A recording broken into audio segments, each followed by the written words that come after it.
Have you ever dreamed something, and then it happened in reality? E.F. Benson, today on the Classic Tales podcast.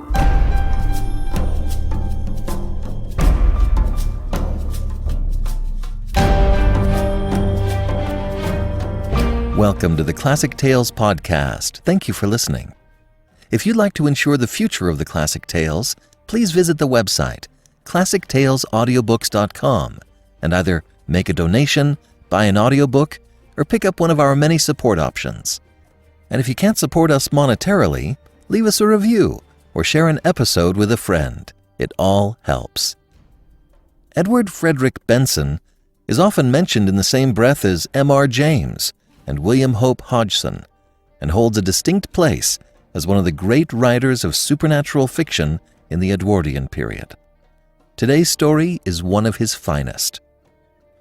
Benson plays with the connection between dreams and reality, and builds the tension through the device of a recurring dream with a progression of time that mirrors reality.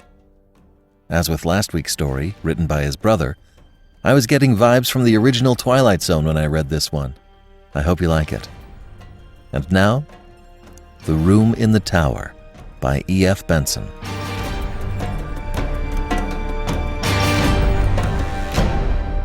It is probable that everybody who is at all a constant dreamer has had at least one experience of an event or a sequence of circumstances which have come to his mind in sleep, being subsequently realized in the material world.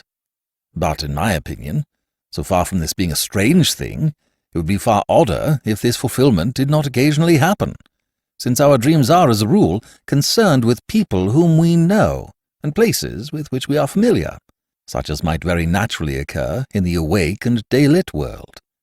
True, these dreams are often broken into by some absurd and fantastic incident, which puts them out of court in regard to their subsequent fulfillment, but on the mere calculation of chances, it does not appear in the least unlikely that a dream imagined by anyone who dreams constantly should occasionally come true.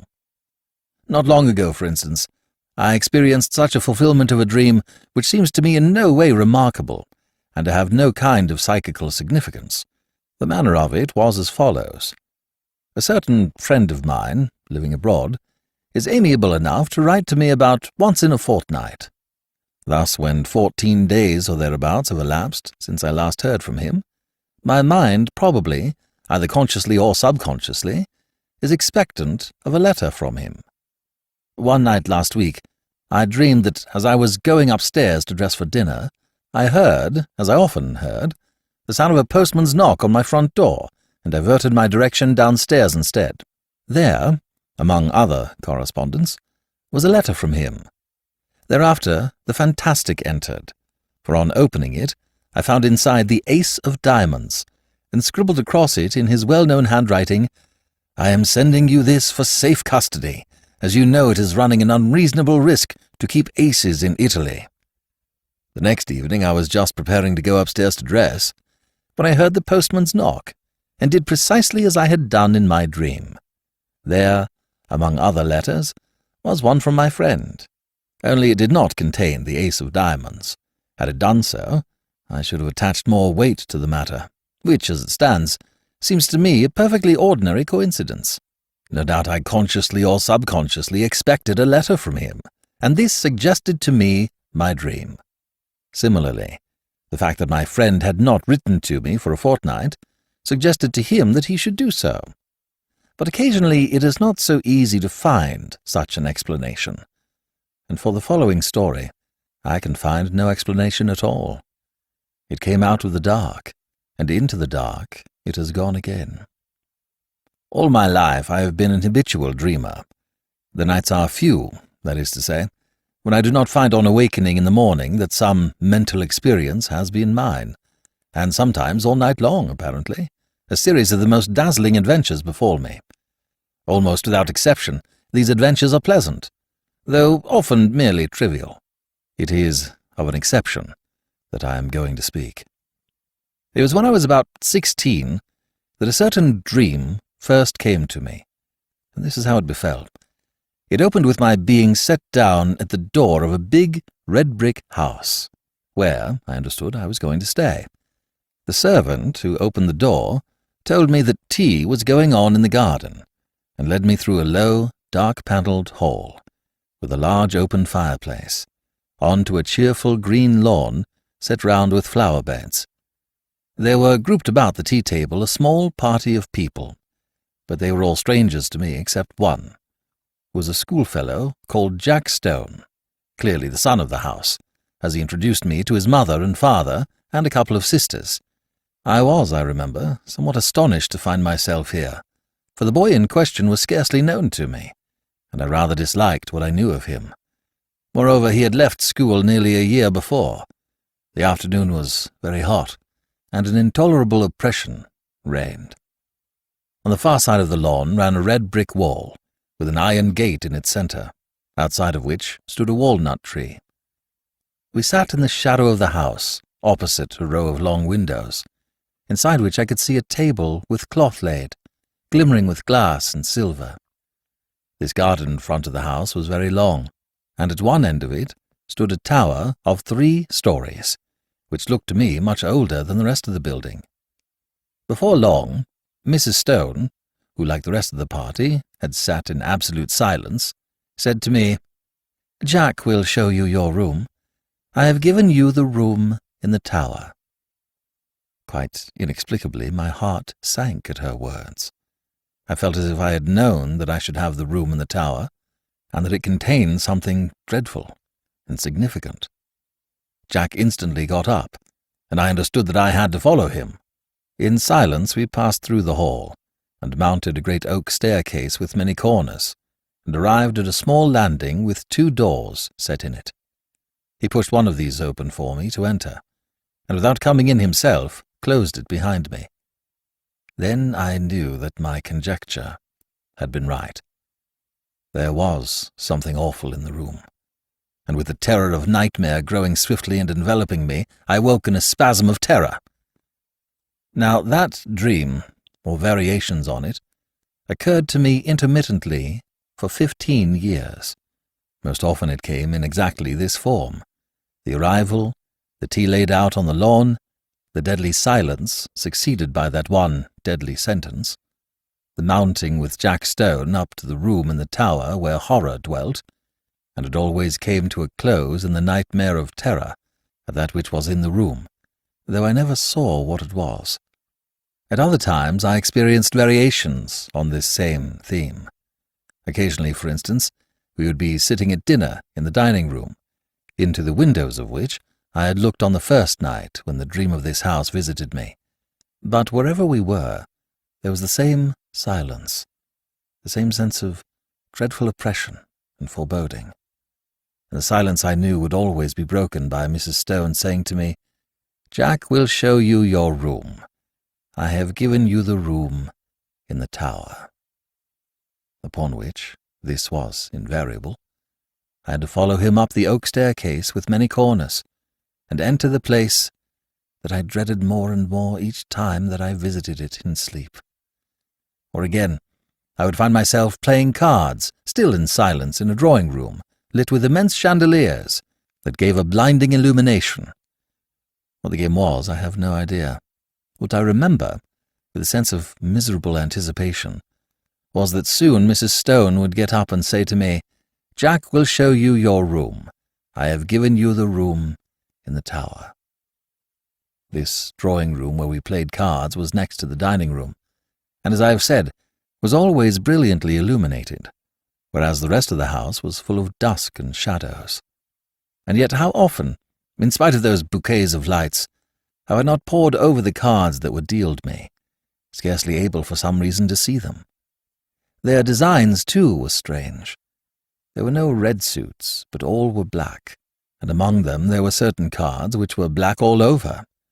I hated and dreaded those. As this dream continued to recur, I got to know the greater part of the house. There was a smoking-room beyond the drawing-room, at the end of a passage with a green baize door. It was always very dark there, and as often as I went there, I passed somebody, whom I could not see in the doorway, coming out. Curious developments, too, took place in the characters that peopled the dream, as might happen to living persons.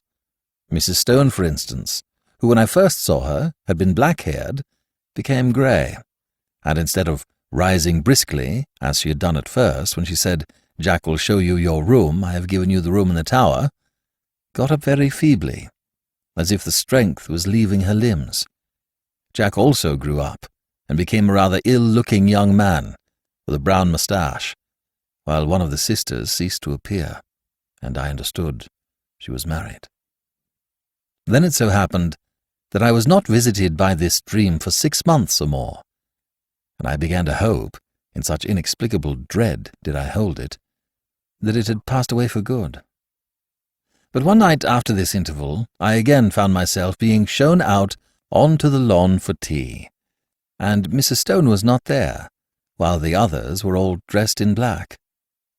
At once I guessed the reason, and my heart leaped at the thought that perhaps this time I should not have to sleep in the room in the tower, and they were usually all sat in silence. On this occasion, the sense of relief made me talk and laugh, as I had never yet done.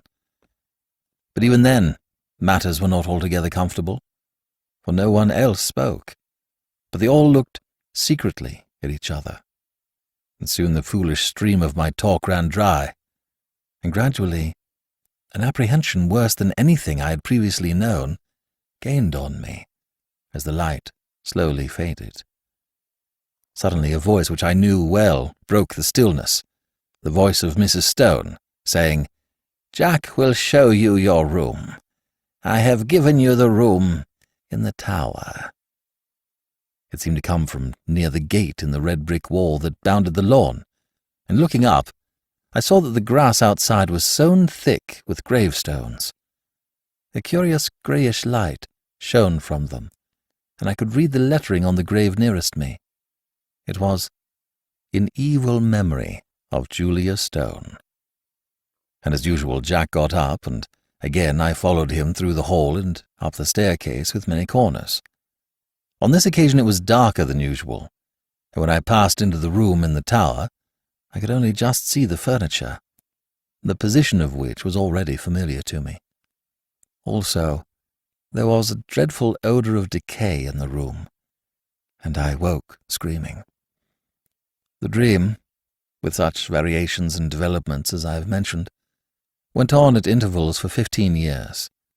Sometimes I would dream it 2 or 3 nights in succession. Once, as I have said, there was an intermission of 6 months. But, taking a reasonable average, I should say that I dreamed it quite as often as once in a month. It had, as is plain, something of nightmare about it, since it always ended in the same appalling terror, which, so far from getting less, seemed to me to gather fresh fear every time that I experienced it. There was, too, a strange and dreadful consistency about it. The characters in it, as I have mentioned, got regularly older. Death and marriage visited this silent family, and I never, in the dream, after Mrs. Stone had died, set eyes on her again. It was always her voice that told me that the room in the tower was prepared for me, and whether we had tea out on the lawn, or the scene was laid in one of the rooms overlooking it, I could always see her gravestone standing just outside the iron gate. It was the same, too, with the married daughter. Usually she was not present, but once or twice she returned again, in company with a man, whom I took to be her husband. He, too, like the rest of them, was always silent. But owing to the constant repetition of the dream, I had ceased to attach in my waking hours any significance to it. I never met Jack Stone again during all those years, nor did I ever see a house that resembled this dark house in my dream. And then something happened. I had been in London in this year, up till the end of July, and during the first week in August went down to stay with a friend in a house he had taken for the summer months, in the Ashdown Forest district of Sussex. I left London early, for John Clinton was to meet me at Forest Row Station, and we were going to spend the day golfing and go to his house in the evening. He had his motor with him, and we set off, about 5 of the afternoon, after a thoroughly delightful day, for the drive, the distance being some 10 miles. As it was still so early, we did not have tea at the clubhouse, but waited till we should get home. As we drove, the weather, which up till then had been, though hot, deliciously fresh, seemed to me to alter in quality. It became very stagnant and oppressive, and I felt that indefinable sense of ominous apprehension that I am accustomed to before thunder. John, however, did not share my views, attributing my loss of lightness to the fact that I had lost both my matches. Events proved, however, that I was right, though I did not think that the thunderstorm that broke that night was the sole cause of my depression. Our way lay through deep, high-banked lanes, and before we had gone very far I fell asleep, and was only awakened by the stopping of the motor, and with a sudden thrill, partly of fear, but chiefly of curiosity, I found myself standing in the doorway of the house of my dream. We went, I half wondering whether or not I was dreaming still, through a low oak-panelled hall, and out onto the lawn, where tea was laid in the shadow of the house. It was set in flower beds, a red brick wall with a gate in it, bounded one side, and out beyond that was a space of rough grass with a walnut tree. The facade of the house was very long, and at one end stood a 3-storied tower, markedly older than the rest. Here, for the moment, all resemblance to the repeated dream ceased. There was no silent and somehow terrible family, but a large assembly of exceedingly cheerful persons, all of whom were known to me, and in spite of the horror with which the dream itself had always filled me, I felt nothing of it now that the scene of it was thus reproduced before me, but I felt the intensest curiosity as to what was going to happen. Tea pursued its cheerful course, and before long Mrs. Clinton got up, and at that moment I think I knew what she was going to say. She spoke to me, and what she said was, "Jack will show you your room. I have given you the room in the tower." At that, for half a second, the horror of the dream took hold of me again. But it quickly passed, and again I felt nothing more than the most intense curiosity. It was not very long before it was amply satisfied. John turned to me. "Right up at the top of the house," he said, "but I think you'll be comfortable. We're absolutely full up. Would you like to go and see it now? By Jove, I believe that you are right, and that we are going to have a thunderstorm.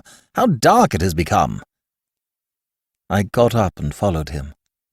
We passed through the hall, and up the perfectly familiar staircase.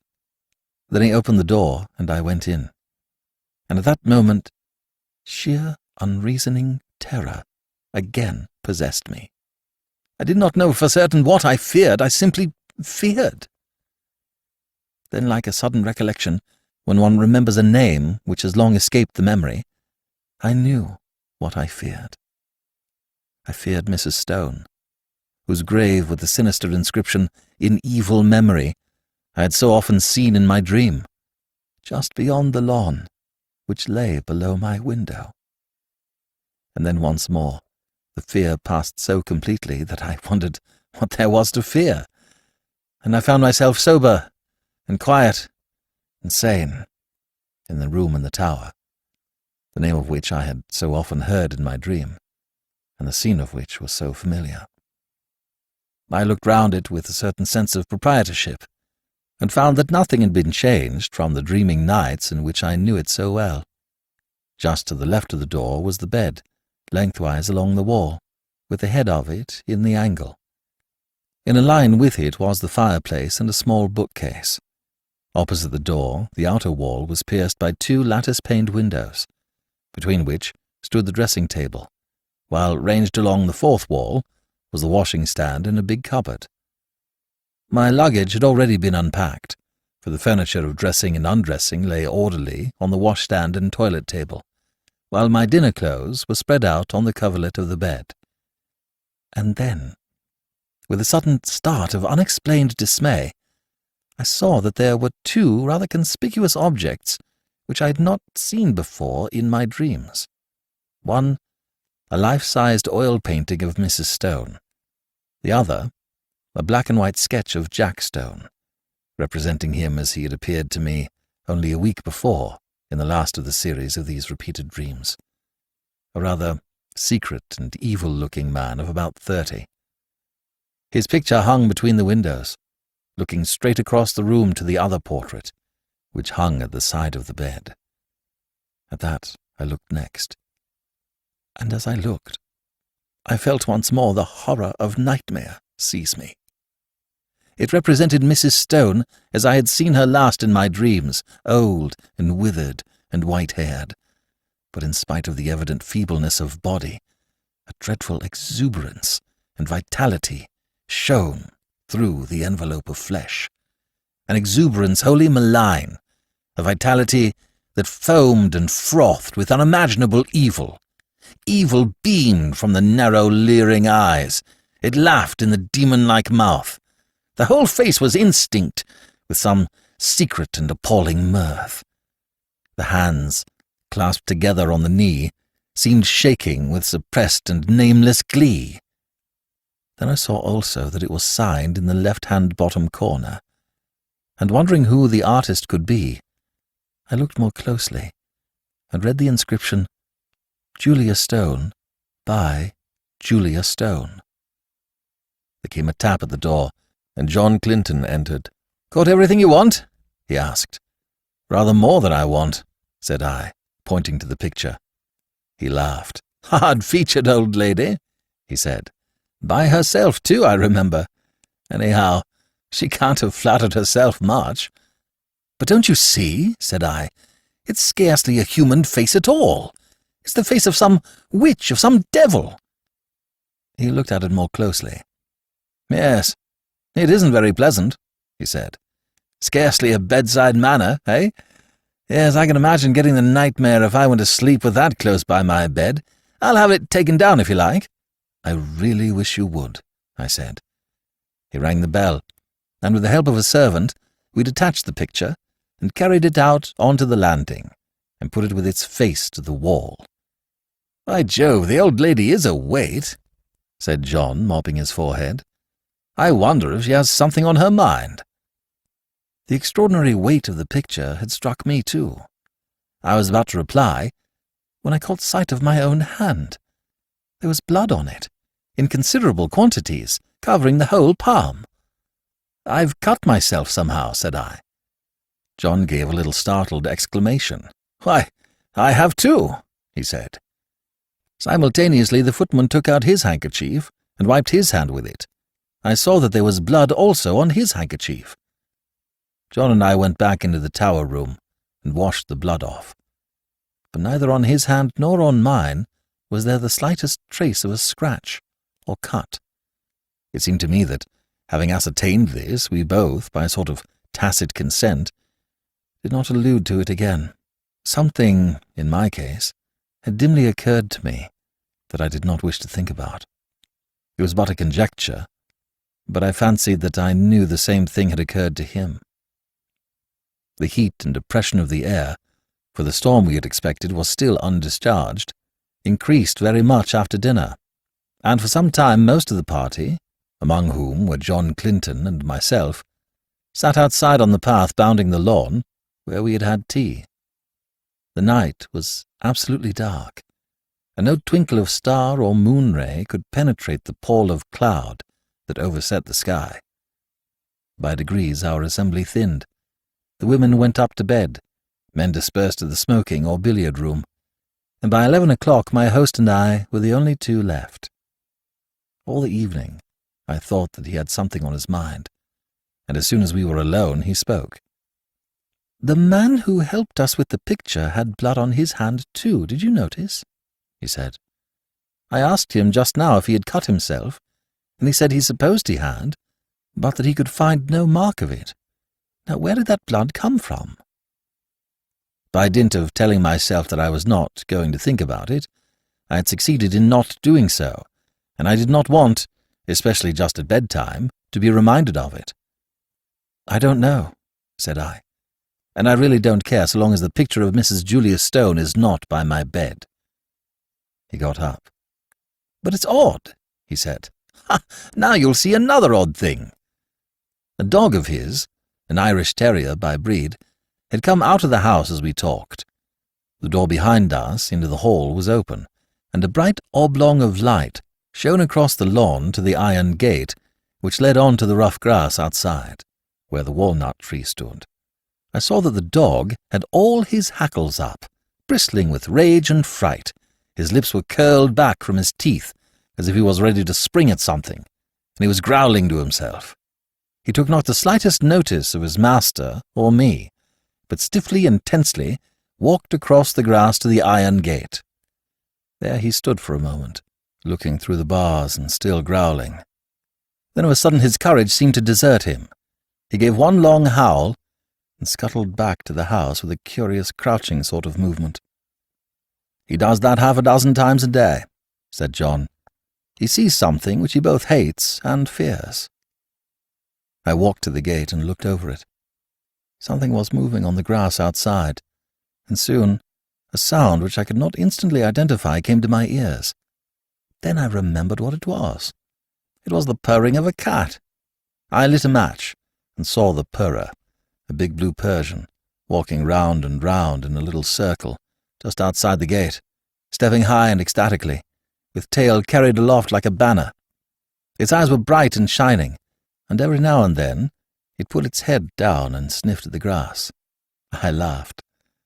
"The end of that mystery, I'm afraid," I said. "Here is a large cat having Walpurgis night all alone."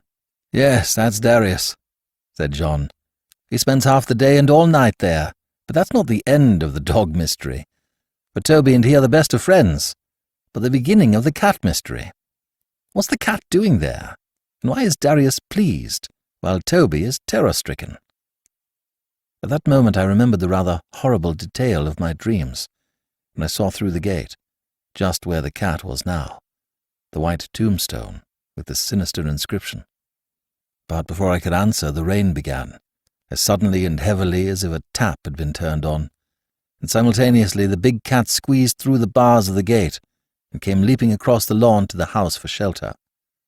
Then it sat in the doorway, looking out eagerly into the dark. It spat and struck at John with its paw as he pushed it in order to close the door. Somehow, with the portrait of Julia Stone in the passage outside, the room in the tower had absolutely no alarm for me, and as I went to bed, feeling very sleepy and heavy, I had nothing more than interest for the curious incident about our bleeding hands and the conduct of the cat and dog. The last thing I looked at before I put out my light was the square, empty space by my bed where the portrait had been. Here the paper was of its original full tint of dark red. Over the rest of the walls it had faded. Then I blew out my candle and instantly fell asleep. My awakening was equally instantaneous, and I sat bolt upright in bed under the impression that some bright light had been flashed in my face, though it was now absolutely pitch dark. I knew exactly where I was, in the room, which I had dreaded in dreams, but no horror that I ever felt when asleep approached the fear that now invaded and froze my brain. Immediately after, a peal of thunder crackled just above the house, but the probability that it was only a flash of lightning which awoke me gave no reassurance to my galloping heart. Something, I knew, was in the room with me, and instinctively I put out my right hand, which was nearest the wall, to keep it away, and my hand touched the edge of a picture frame hanging close to me. I sprang out of bed, upsetting the small table that stood by it, and I heard my watch, candle, and matches clatter to the floor. But for the moment there was no need of light, for a blinding flash leaped out of the clouds and showed me that by my bed again hung the picture of Mrs. Stone, and instantly the room went into blackness again. But in that flash I saw another thing too, namely, a figure that leaned over the end of my bed, watching me. It was dressed in some close clinging white garment, spotted and stained with mould, and the face was that of the portrait. Overhead the thunder cracked and roared, and when it ceased and the deathly stillness succeeded, I heard the rustle of movement coming nearer me, and more horrible yet, perceived an odour of corruption and decay. And then a hand was laid on the side of my neck, and close beside my ear I heard quick-taken, eager breathing. Yet I knew that this thing, though it could be perceived by touch, by smell, by eye, and by ear, was still not of this earth, but something that had passed out of the body and had power to make itself manifest. Then a voice, already familiar to me, spoke. "I knew you would come to the room in the tower," it said. "I have been long waiting for you. At last you have come. Tonight I shall feast. Before long we will feast together." And the quick breathing came closer to me. I could feel it on my neck. At that, the terror, which I think had paralyzed me for the moment, gave way to the wild instinct of self-preservation. I hit wildly with both arms, kicking out at the same moment, and heard a little animal squeal, and something soft dropped with a thud beside me. I took a couple of steps forward, nearly tripping up over whatever it was that lay there, and by the merest good luck found the handle of the door. In another second I ran out on the landing, and had banged the door behind me. Almost at the same moment I heard a door open somewhere below, and John Clinton, candle in hand, came running upstairs. "What is it?" he said. "I sleep just below you, and heard a noise as if— Good heavens, there's blood on your shoulder!" I stood there, so he told me afterwards, swaying from side to side, white as a sheet, with the mark on my shoulder as if a hand covered with blood had been laid there. "It's in there," I said, pointing. "She, the portrait, is in there too, hanging up on the place we took it from." At that, he laughed. "My dear fellow, this is mere nightmare," he said. He pushed by me and opened the door, I standing there simply inert with terror, unable to stop him, unable to move. "Phew, what an awful smell," he said. Then there was silence. He had passed out of my sight behind the open door. Next moment he came out again, as white as myself, and instantly shut it. "Yes, the portrait's there," he said, "and on the floor is a thing spotted with earth, like what they bury people in. Come away. Quick, come away." How I got downstairs I hardly know. An awful shuddering and nausea of the spirit, rather than of the flesh, had seized me, and more than once he had to place my feet upon the steps, while every now and then he cast glances of terror and apprehension up the stairs. But in time we came to his dressing-room on the floor below, and there I told him what I have here described. The sequel can be made short. Indeed, some of my readers have perhaps already guessed what it was, if they remember that inexplicable affair of the churchyard at West Fawley, some 8 years ago, where an attempt was made 3 times to bury the body of a certain woman who had committed suicide. On each occasion, the coffin was found in the course of a few days again protruding from the ground. After the 3rd attempt, in order that the thing should not be talked about, the body was buried elsewhere in unconsecrated ground. Where it was buried was just outside the iron gate of the garden, belonging to the house where this woman had lived. She had committed suicide in a room at the top of the tower in that house. Her name was Julia Stone. Subsequently, the body was again secretly dug up, and the coffin was found to be full of blood.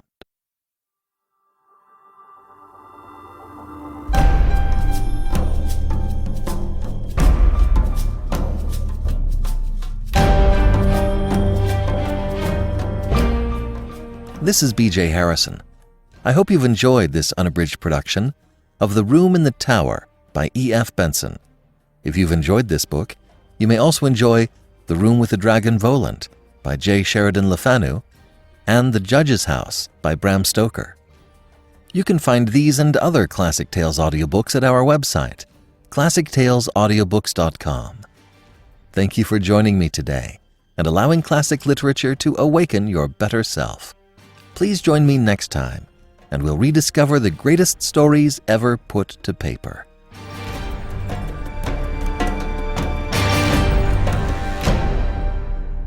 Part of the Airwave Podcasting Network.